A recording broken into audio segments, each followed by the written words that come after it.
So we've got all that cleaned off. Just brush the dust off. And again, of course, I don't mean to keep repeating it, but the reason we clean the blade is just so you can see every hammer blow. And then the experience of peening becomes enjoyable because you can see where you're going. You get feedback to know if you should hit a bit more left, right, change the angle of the hammer. It takes all the guesswork out of it because you get the feedback.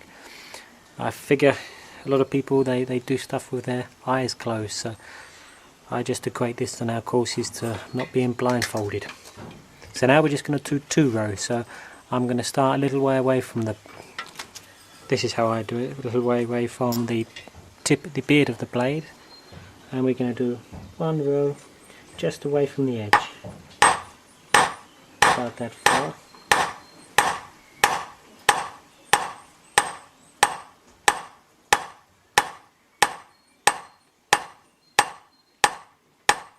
Just so you don't have to wait too long in the video, I'll go back and I'll do the very edge.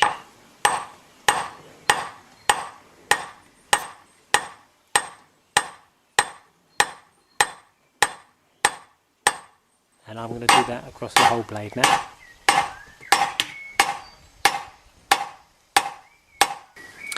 Hello and welcome to another video I'm going to make. I would like to show you how we're peening our scythe blades.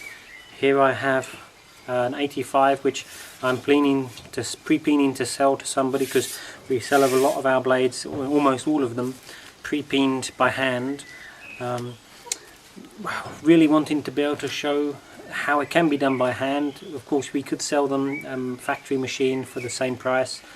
It's more work and it's more practice for me, which is excellent, but really want to show that you don't have to have a machine to be able to peen well. So here I'm going to try and show you in the video one of the anvils which we now get from the scythe factory, which is really nice. It's taller, and I'll show you that in a minute. And it also, for beginners, it has a nice support and guide to help you peen just the very edge. Okay, here we are. We've got our tall anvil. It's mounted in a hard tree trunk of wood which I'm sitting on. Can't really see that so well, and I've got it pointed at a slight angle, tilted away from me, and I find that catches the sunlight a bit better. I've got this jig. Let's just unscrew it and I'll mount it as we're watching. So he goes in the front.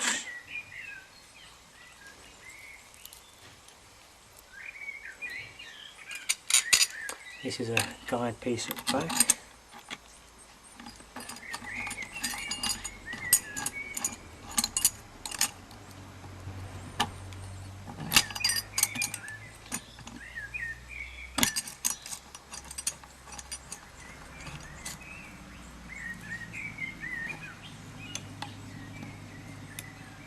So the idea is that you have this table here which the blade rests on, so it rests on the back over here, and this guide, this piece of metal here which sticks up the top, the front, this you just slightly rest the blade across the edge.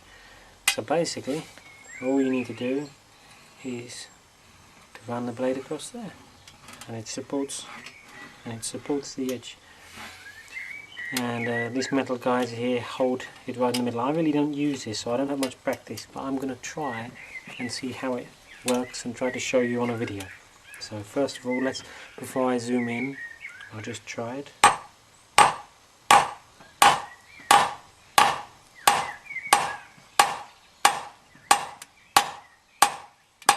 Works well. So I'll zoom in and we can see what it looks like.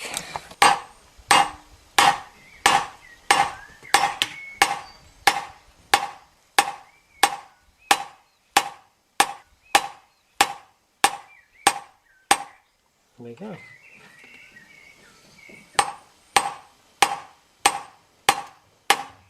That is really quite nice to do. This is the first time I've done this. Of course I have some practice without this, but holding the blade and supporting it, and quite nicely letting me just get to the very edge.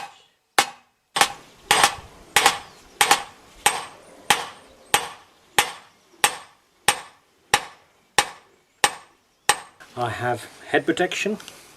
I always use this because I spend too much time peening, banging the hammer here, and it really hurts my ears. So we're even thinking of selling these as well, but I think you can get them from most places. The other thing we use here is a sort of sponge. We also sell this on our website, just mainly because it's not easily available here in the Czech Republic. It's from Germany, and it's like sanding paper, but it's embedded in rubber. And as you rub away on the blade to clean the rust off and to clean the hammer marks, so you can see what you're doing, so every hammer blow you can see clearly, it actually becomes smaller and smaller. So here I have one which is fairly new, and there I have a slightly older one, and they last quite a long time. I guess I can peen about 40 blades before I've got to get a new one, and that's to peen a blade completely from new to very fine edge, so they do last a long time and are really worth the money. The other thing I use is to clean the, here you can see that the edge is all cleaned. I've just done that before, you don't have to watch that on a video, but I just use I've got a kitchen knife here, just an eating knife I found, and I just scrape the paint off. The other thing is, you can see I just round this edge here. Often as you peen, it becomes pointed out that way, and it tends to catch the grass as you're mowing, and it gets stuck on the side. So that's just another little thing. Anyway, really, let's start peening. So I'm going to stop now and set the camera up. We're going to try the 4 lines. I'll stop talking now.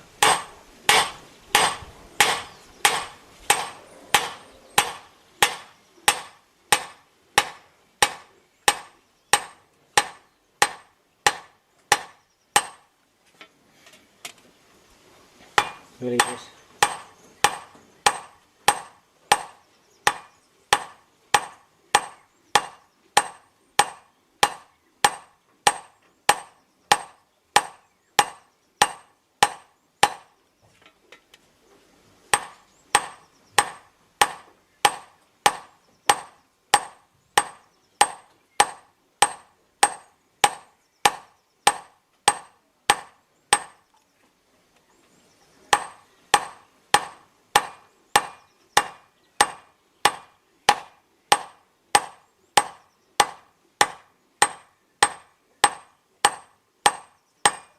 you can see the marks which develop in the middle of the hammer and on here on the finger. And all we're going to do is use the sanding block, or we call it sanding mushroom sometimes, just to rub those off.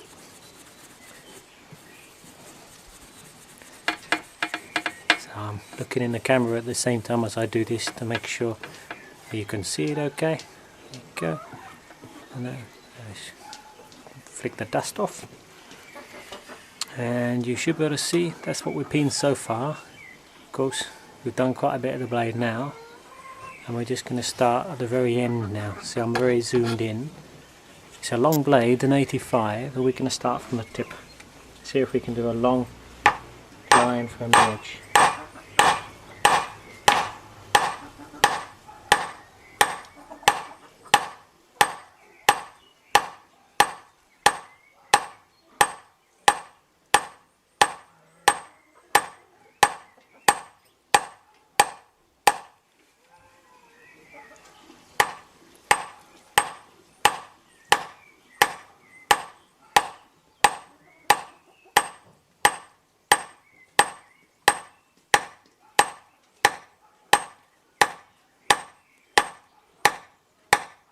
We've got our finger, it's just behind the blade. That's my third finger, this one.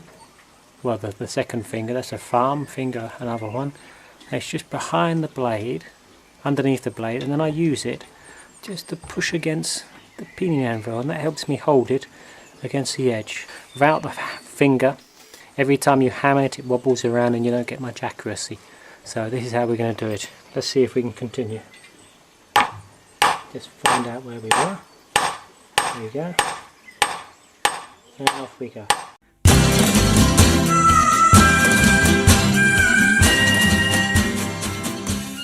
I'm not going to go the whole length along the blade. We've still got quite a bit of the blade to do, as you can see, till we get to the bit we've done. So I'm going to go back to the end, to the tip, and we're going to try the second one, just to show you how close and even and overlap slightly you want to get it. You might want to bang a bit slower than me to begin with. Of course, I've had quite a bit of practice, so I tend to speed up a bit because I've got lots of blades to peen. And you can go either direction, left or right. Je to dobrý?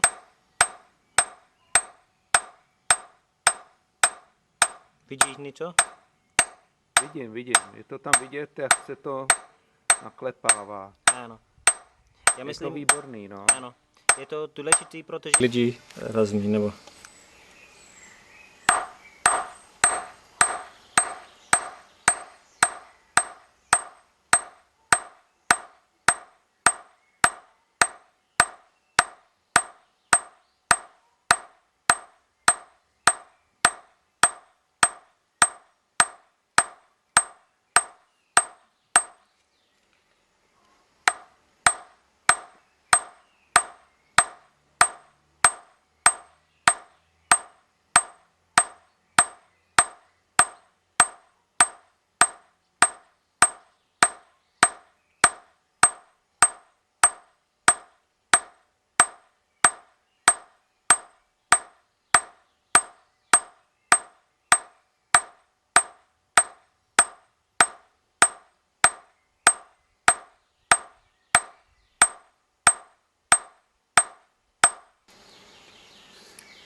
welcome.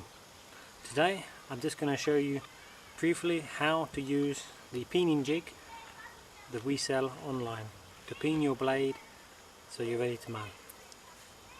What you need is a hammer. It doesn't necessarily matter the shape of the end or anything. You don't need anything special. Probably 400 to 600, 800 grams, nothing too heavy. Of course you need a scythe blade. It helps if it's not too rusty or dirty. Generally it's nice to keep your blade clean. Then you need your peening jig. It has two caps. which fit on there. On the edge of here I've got a little nail where I can put one of my caps. So the first thing you need to do is to drill a hole inside your block of wood, and then what you need to do is to place this in the block of wood, and don't, whatever you do, bang on the top with the hammer. What you need to use is a piece of wood, a trunk of wood like this, and bang, or I just use the end of the hammer. So we bang that securely into the pre-drilled piece of wood, and then we're ready to go.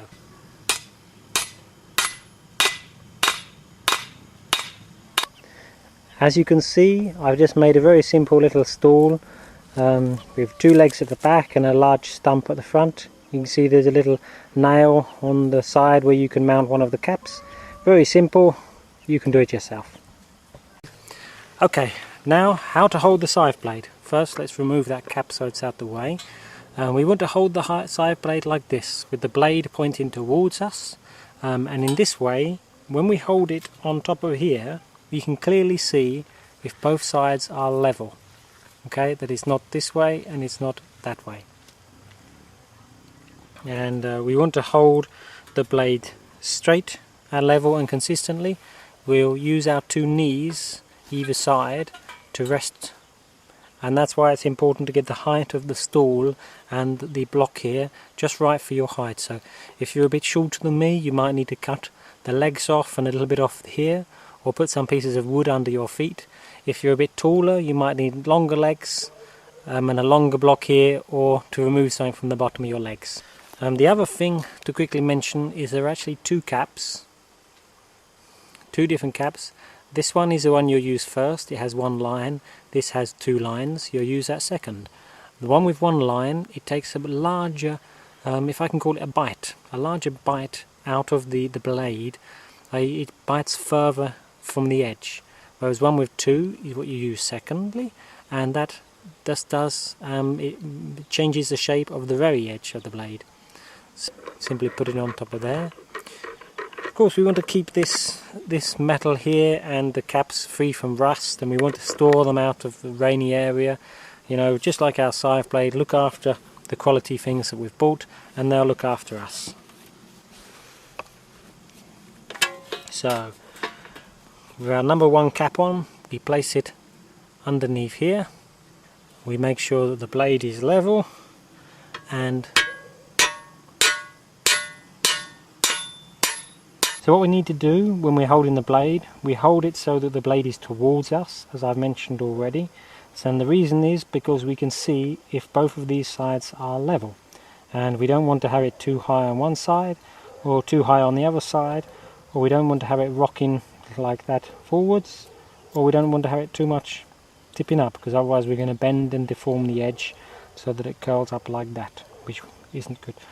And however we hold it, we need to hold it consistently and carefully. We need to apply a small amount of pressure on the blade this way, so that the edge of the blade is pushing on here, but not too much, because otherwise that could unnecessarily deform the edge of the blade. So what we'll do is put our cap number one on, and we'll have a little go. And the other thing, as we are banging with the hammer, we need to move the blade just slightly to the left or right, whichever direction we decide to go in. And of course, like everything else, try to do it consistently and evenly, and to get a nice pattern going.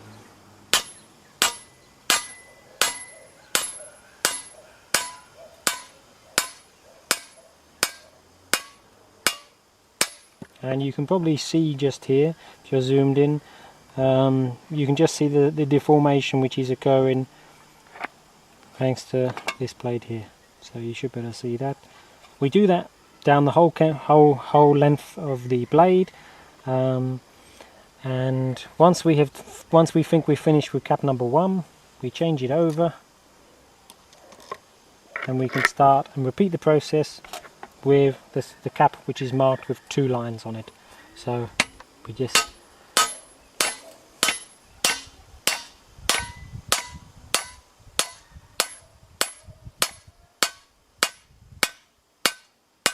and as we get the blade thinner using the first cap, then we progress on to the second cap with two lines. we put them on there, and this bites less onto the blade, and it just does the very edge there, and this is for peening the very edge. So we repeat the process, banging evenly and consistently as we move the blade across. Of course, making sure that both sides of the blade are in contact with this platform here.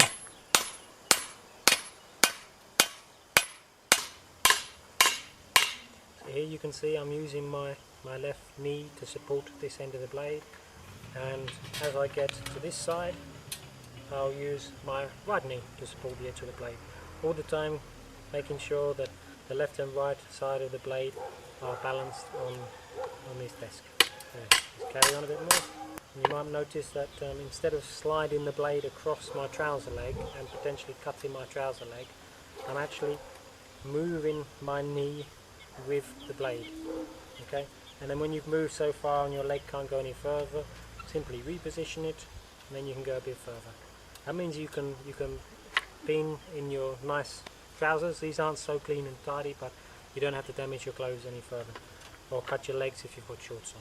If you're unsure what kind of power to use, like many things, it's better to do it gently and softly if you're not sure, until you see what the effect is, if you damage the edge of the blade or not. And of course, as you get more confidence, you can do it with more velocity, more force, and pick things up. And of course, if you're doing it softly, just repeat it many times for the same kind of effect. Once you have finished peening the edge with the peening jig, what you need to do, because a side effect of pushing the edge of the blade onto this metal post, it rounds the very edge of the blade just slightly, and what we need to do before we can actually go and mow, and before it's really sharp, so this is a very important final step which is often ignored or overlooked, is to actually use a synthetic whetstone or very gently a metal file, and we just need to work the edge a little bit. Remove that small rounded edge created by the metal pole in the middle of that jig. I won't do it while I'm talking, but we need to do a motion like this, and then on the other side to remove the piece of metal when it gets curled over. It's called a burr in English, I believe. We just use a more smoothing motion like that. Let's see what it looks like.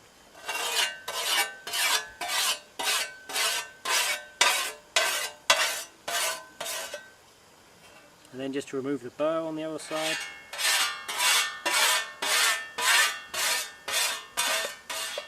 The other thing you can do just using your fingernail is just sort of pluck it as if you were plucking the strings of a guitar, and you can feel the bead of the burr on the very edge, and it would either it will be smooth and your finger will come straight off, or you'll feel a little burr on the edge. And if you can still feel the burr, if you can feel the string of the guitar, then you need to do a little bit more of this. So I felt a little bit more there, so I'll just get rid of that.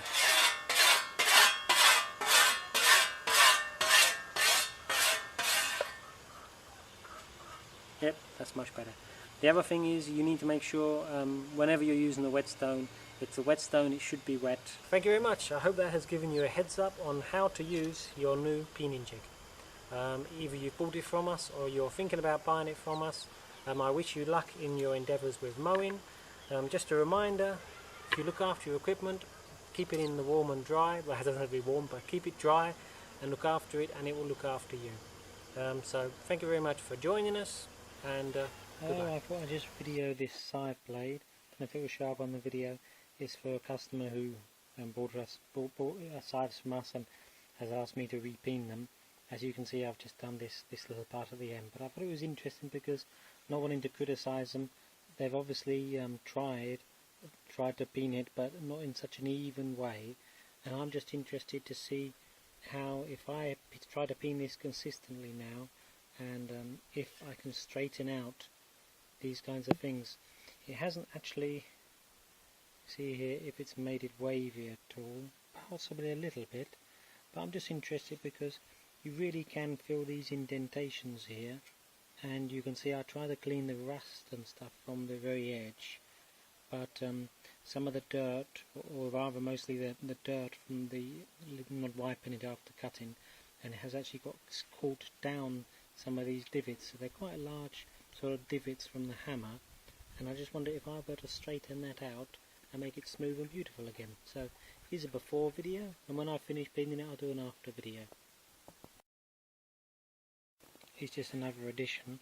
As I said, I've already peened up to here on the other side, and you can see the underside is already looking a bit smoother, and this part is not so smooth. I know it's partly the dirt, but I didn't clean this side at all with the cleaning mushroom, the sanding block, but I really hope this shows up on the video, but we'll see what the final result is.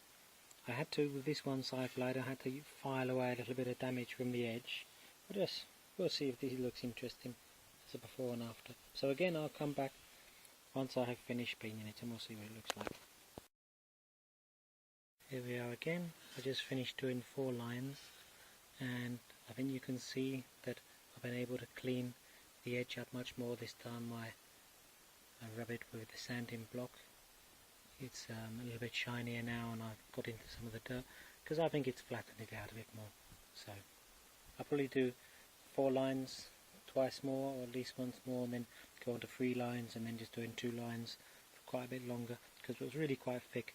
But you should also be able to see that there's a bit more of a bevel now, because I started banging from about there, I guess, from about there on the edge where my nail is, basically the shiniest, cleanest part, which is about 6 mm, about half a centimetre actually, maybe even 7-8 millimeters from the edge. There's my thumb for comparison, and it puts on the primary bevel which this blade had lost. It was a blade I had originally peened, so I guess the guy who had it had used it quite a bit, and that's what happens when we don't peen, or if we just keep peening the very edge and we don't get the confidence to peen further away from the edge in a consistent way. Anyway, I'll do another shot when I've done more. Thank you. Final update on this blade that I've been peening. You hopefully can see that it's much smoother, but this place up here where it was problematic, it's still not completely perfect. And if you look at it from the side, I'm not sure if you can see a slight curvature on it. Anyway, it's much better and it's much sharper. Therefore, better do the pump test.